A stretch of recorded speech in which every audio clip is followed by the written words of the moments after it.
Hello, thank you for watching my video. This is part 7. Here in this little video here, I completely replaced all the lumber on the back side and the driver's side of the RV. The bottom side right there, that material right there, that plastic material is roofing material actually. I put on the bottom. It's self-adhesive. I had to replace the back chunk by chunk, piece by piece, because I'm only one person, and I didn't want to rip the whole RV down to the frame. I mean, to the bottom. But yeah, here's the outer. It's all wrapped up and it's all sealed up nice and tight on that one side.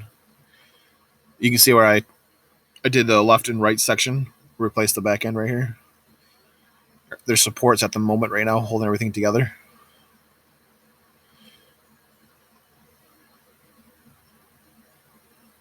I'm making progress.